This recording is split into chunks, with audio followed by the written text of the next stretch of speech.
You're listening to Value Engine's Magnet Minutes, hosted by Jordan Kimmel, a podcast for investors to tune into the markets and stay informed.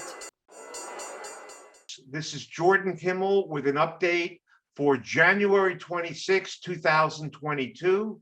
And I'm thrilled to be joined by an old friend and colleague. This is Terry Mollner, the chairman and co-founder of Stakeholder Capital out in California.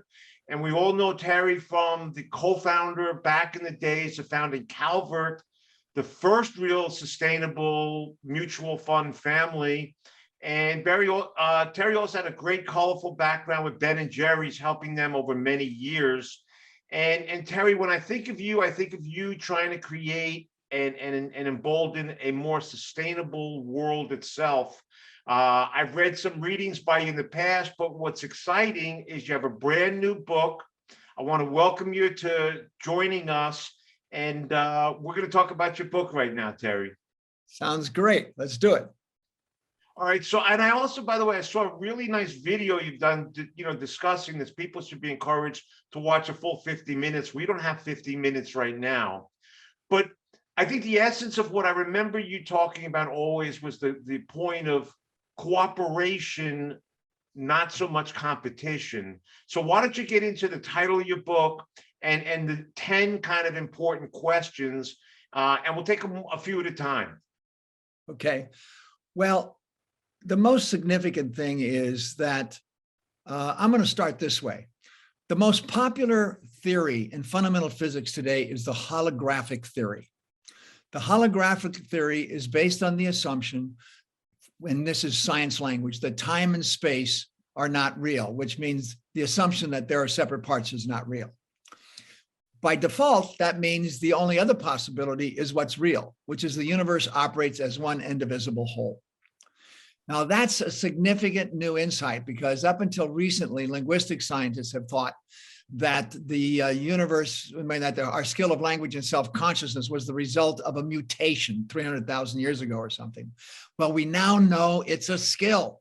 And just like chimpanzees teach their young the right size rock to use to crack open nuts, human beings teach their young the layers of maturity of the skill of self-consciousness. That's a really major new breakthrough in our thinking. So now you have to ask yourself, well, what are those layers of maturity of the skill of self-consciousness, if it's a skill? And it then becomes pretty obvious that you know what the first ones are. I mean, I'm just going to give the names of the 7 layers that in my model, which are very similar to some of the more recent models, which is baby, toddler, child, teen, adult, elder, and mature elder. At the baby level, your priority is sensations to find milk. At the toddler level, you recognize differences, mommy, no mommy. At the child level, you learn a human language. The human language is based upon the assumption that there are separate parts, because the only way you can create a word for tree that's different than the word for river, that's different from the word for rock, is to have the assumption there's separate parts. And then you can create a sound and a symbol that's different for each one of those. So you treat them like they're separate parts. So then at the child level, you learn human language, which has you begin to operate on the assumption of separate parts, that the universe is separate parts. It's really oneness, but you don't know that yet. And then that gives you the ability to learn to be self-conscious, which is to know what you're doing while you're doing it and being able to exercise choice. At the teen layer, you discover individual free choice. At the child level, you only can choose when somebody else provides you a mutual choice question. You want chocolate, vanilla, or strawberry ice cream? You say chocolate. At the teenage stage, you say, wait a minute, I don't want to talk about ice cream right now. I want to talk about getting a car. So you get that you could create the options of the choice. And that's the next level of maturity of the skill of self-consciousness. At the adult layer, you get tired of, you have too many rules. These are my rules with mommy, my rules with dad, my rules with my coach. Too many rules around here. I made them all up. I want one rule that I can use to guide me at all time. And that's when you choose your fundamental worldview. Most people usually end up adopting the one they were born into, a religion, a philosophy, spirituality, or a science belief, some worldview. Some people just make up their own. Usually, whatever they make up on their own is usually based on one of the 2 possibilities, which is, I think it's natural to give priority to my own self-interest, which is operating on the assumption of separate parts. Or I think we should love thy neighbor as thyself, which is giving priority to some dimension of the idea of the oneness of nature.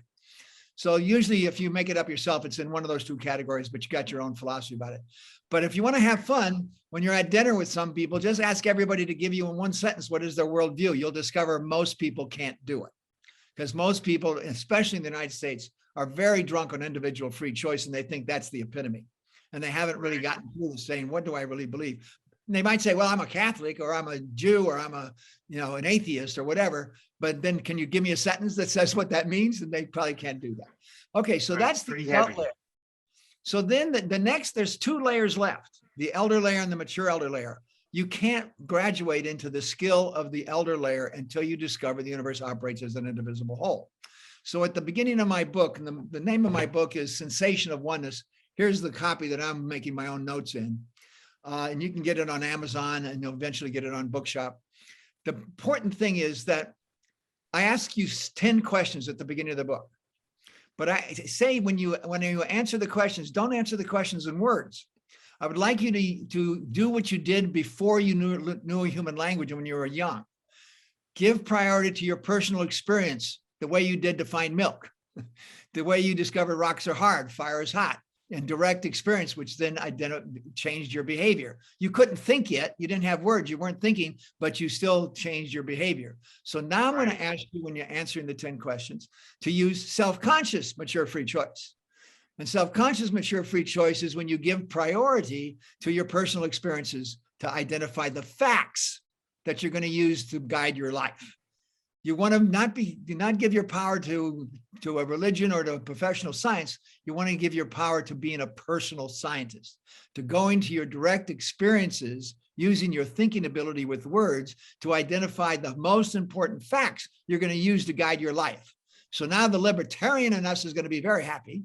But as you're going to find out, the progressive is going to also be very happy, because when you figure the universe is one indivisible whole, you freely choose to give priority to the common good, which is the natural source of moral and loving behavior. So I walked the reader through these 10 questions, and I'll just quickly go through them. The first, and the answers to all of them are obvious, but I asked the reader to study your present experiences. So have you been breathing since you came out of your mother's womb? Yes, of course. Did you sit up and choose to breathe? No, you couldn't do that at that time. So do you recognize you've been naturally and effortlessly breathing since you came out of your mother's womb? Yes, that's obvious. Okay, so if I took your lungs out of your body and put them on a table, would you be able to breathe? No. Okay, so do you agree that your body's got to be healthy enough to breathe and your lungs in your body so you can breathe? Yes. Does the air need to be around you at all times for you to be able to breathe? Yes. Does the Earth have to have the atmosphere it has? It can't have the atmosphere of Jupiter or Mars for you to be able to breathe? Yes. Does the Earth have to be in its particular relationship with the rest of the universe for you to be able to breathe? It can't have the atmosphere of Jupiter, Mars, or Venus? Yes. Would you then agree that you have to be healthy enough to breathe? Your lungs have to be in your body. Your body has to be healthy enough to breathe, that the air has to be around you at all times. The Earth has to have the atmosphere it has. The Earth's got to be in a relationship. Do you agree all those things not only have to be doing what they're always doing, but always in full cooperation with one another for you to be able to breathe? Yes. Would you then agree it's the indivisible universe that's doing your breathing? Yes. So a person, by studying their present experience and answering the 10 questions, gets it. Wow. It's obvious the universe operates as an indivisible whole. Very natural. I mean, the thing is, the whole point, and I read through this already, and I watched your whole presentation, Terry, and, it reminded me again of the astronaut who said they are of this world, not on the world. And I also, what it brings me to think of is something that you expressed to me several years ago about cooperation versus competition. And could you imagine your right arm fighting with your left arm? Yeah, right. Exactly. Yeah, you remember that, don't you? Yeah, yeah. My right arm has never gotten into a fight. My right arm has never gotten into a fight with my left arm, because both of them identify themselves as first the body and secondly their part. Well, let me say something more about that, Jordan. This is going to be the remarkable thing for the business community. Because this means if the universe operates as an indivisible whole, then competition isn't the fundamental process in nature. Not only that, competition is not the opposite of cooperation. You can't escape cooperation. The fundamental process of nature is cooperation of all the parts for the good of the one whole. The same exact way the inside of my skin cooperates for the good of the one whole. If I get a cut on my finger, all the parts within my body cooperate to heal my cut. So it's really obvious that within my skin, all the parts are cooperating for the maturation of the one indivisible whole. How in the heck could we then think that outside my skin, the opposite could be the case? That is the most absurd thing that we could have thought of. But the whole world tends to operate on that. That's because they're unaware that they're still operating on the assumption of separate parts, and they don't know they're doing it. Well, Terry, you know what it leads me to think about? You talked about the phases of maturity, and you take it all the way back to the toddlers starting to play soccer, and the parents seem to be more competitive than the kids. Actually, the kids want to have a good time with their friends and then have a snack at the end of the game, and the parents are screaming at the refs, and it creates a whole different atmosphere. And what comes to my mind is that if you learn the lesson that if you win the game, you get advanced.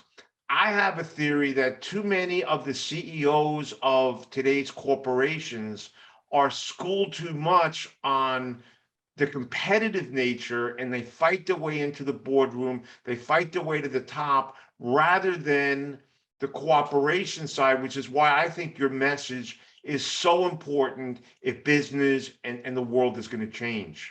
Yeah, let me come in and say a little bit more about that I think the business people watching this video would probably appreciate. If there's an apple on the table and neither you or I want it, well, then anybody could go take the apple and we'd both be as happy afterwards as we were before. But if we both want the apple, we could compete to get it. Notice something. Without the agreement, which is the cooperative context, that who gets the apple is important, competition could not have happened. So competition is the lowest form of cooperation. Compromise is a more mature form. Agreement that works for both people is a more mature form. Love is the most mature form. It all depends on your level of maturity of the skill of self-consciousness as to which one you can participate in. Because here's the striking thing about the layers of maturity. You can't behave at a higher level of maturity than you know. A 5-year-old cannot behave like a teenager. Not possible. The layers of maturity build on one another. So the major problem on planet right now is most of humanity, as a result of our invention of language thousands of years ago, are still operating unconsciously, that it means without choice, on the assumption the universe is separate parts, when it isn't. And so people still think competition is the fundamental process in nature, which it isn't. And so now let's go to that 6th layer of maturity, after the adult layer. That's when you figure it all out. But then you have to figure out, I've been living my whole life on the assumption that the universe is separate parts. I've got to change everything in my thinking in words to reflect this new reality. That takes a lot of paying attention and work with yourself to do that. And you're going to have to work that out. My book helps you do that. My book walks you through the 4 levels of maturity of the skill of the 6th layer, the elder layer, and the 4 levels of maturity, the skill of the mature elder layer, which at the 6th level, you've got to get all the words right. Why do you have to get all the words right? Because the words are always between you and whatever you're thinking, seeing, or doing. You can't escape words when you're being self-conscious. They are what allow you to be self-conscious. You got to get the words right. I don't care what your words are, as long as they accurately are built on the fact the universe operates as an indivisible whole. Use whatever word you want. There's 6,000 languages on Earth. Each of them is a mutually agreed upon illusion tool by a group of people. And they're all illusions. So what making me think of right now is, a lot of the corporations in technology in this country are run or started by pretty young men and women. And they aren't senior elders, and they haven't maybe learned these lessons of cooperation rather than competition. And it's leading me to wonder if, in fact, a lot of the new businesses that have showed up that are competing for eyeballs, competing for minds, whether they could read your book and skip the maturity of years and develop really this cooperation that you're talking about, Terry. That's what I think is so important about your message. And we just don't have the full hour. I've watched your presentation among students, and I think they all get it. And I think people will get it when they read your book. And I think that what I really appreciate about our relationship, our friendship, and you right now is you're not trying to make it. You're not trying to be big right now. You're trying to change the world into a more sustainable place. And while some people think it's too late, I'm a little bit of an optimist. And I think with a little bit of change of mindset, a little bit of listening, I think you've got a great message. I really appreciate you sharing it today. Well, let me share one more thing. And this is why we can be optimistic. Cooperation for maturation is the fundamental process in nature, and it can't be escaped or stopped. Nearly everyone on earth has mastered the first 5 layers of maturity that need to be operating on the assumption of separate parts. That means we're overly ready to master the last 2 layers in my model. That means we're going to rapidly move into eldering our children, both the parents and the teachers and the coaches and everybody else, into understanding that maturation is the fundamental process in nature. And cooperation is the way that maturation occurs, and you can't stop it and you can't escape it. So we're going to get there. And I'm just going to leave you with one last thought. I was one of the pioneers in the 1970s of the whole idea of socially responsible investing. I brought together 15 people from around the country, and we wrote one of the first set of social screens for investing. And we used those to create the Calvert social funds in 1982, which was the first family of socially responsible mutual funds on earth. Notice today, the fastest growing asset class is ESG, socially responsible investing, because people have matured to realize you don't have to give up financial performance. In fact, you can enhance your financial performance by giving priority to the common good and second priority to competition. You can do both, but if you have the two in alignment with nature, which is what that prioritization is, then you can get 110% of both rather than only 100% of both. So that's why social responsible investing has gone mainstream. And that's why we're all eventually going to mature into the last 2 layers of maturity of the skill of human self-consciousness. Well, I'm glad you added that last part. And Terry, that's when we actually met, when I started looking at the most trustworthy companies and basically saying, let's go from my magnet model of the fastest growing companies to the most trustworthy companies. And what we find out, that they're more sustainable, they last longer, and in fact, they are more profitable than those who try to eat their competition and fight their way to the top. So, the FACS model's been, 10 years running. It completely coincides with what you're saying. And I do think that's kind of why I'm optimistic. I've been studying this myself, and there are senior leaders like yourself that are driving the charge. So I want to thank you for your time right now. I want you to hold up your book one more time, Terry. Sure. And I'm going to urge people to The Sensation of Oneness. And then you could find Terry over at Stakeholder Capital and see the videos he's done. And it's been a lifetime achievement. And I know you're not done. So keep up the great work, Terry, and thanks so much for joining us. It's been a delight. It's Magnet Minutes. Terry Mollner, thank you for your time. Thank you.